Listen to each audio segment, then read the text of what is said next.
Hey guys, ഇന്ന് നമുക്ക് അമ്മേനോടൊന്ന് കറങ്ങാൻ പോയാലോ? അങ്ങനെ ഞങ്ങൾ എഴുന്നേറ്റ് കാറൊക്കെ എടുത്ത് നേരെ പോകുന്നത് ആര്യഭവനിലായിരുന്നു. ഞങ്ങളൊരു ദോശ കഴിച്ചു.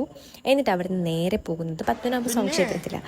സോ ഞാൻ വന്നിട്ട് ഇതുവരെ പോവാത്തതുകൊണ്ട് അമ്മേനെ കൊണ്ടുപോയി. അവിടെ നിന്ന് ഞങ്ങൾ മുണ്ടൊക്കെ എങ്ങനെയൊക്കെയോ ഞാൻ ഉടുത്ത് അമ്പലത്തിലോട്ട് പോവാം.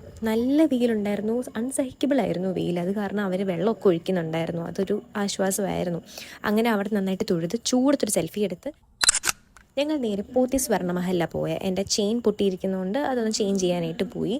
അങ്ങനെ അവിടെ നിന്ന് പുതിയ മാലയൊക്കെ മേടിച്ചിട്ട് ഞങ്ങൾക്ക് അവിടെ നിന്നൊരു ഗിഫ്റ്റ് കിട്ടി കേട്ടോ. അങ്ങനെ അവിടെ നിന്ന് ഗിഫ്റ്റ് കളക്ട് ചെയ്തിട്ട് നേരെ കാറിലോട്ട് പോവുകയാണ്. കാരണം ചൂട് സഹിക്കാൻ വയ്യ. അമ്മ എനിക്കിപ്പോൾ വഴക്ക് നിന്നു, വേഗം കാറിൽ കയറി വീഡിയോ എടുക്കാണ്ടെന്ന് പറഞ്ഞിട്ട് ഞാൻ വേഗം കാറിൽ കയറി. എന്നിട്ട് ഞാൻ ആ ഗിഫ്റ്റ് എന്താണെന്ന് പൊട്ടിച്ച് നോക്കി. അപ്പോഴാണ് എനിക്കൊരു സമാധാനം. അതൊരു മിൽക്ക് മേക്കിംഗ് കണ്ടെയ്നർ ആയിരുന്നു.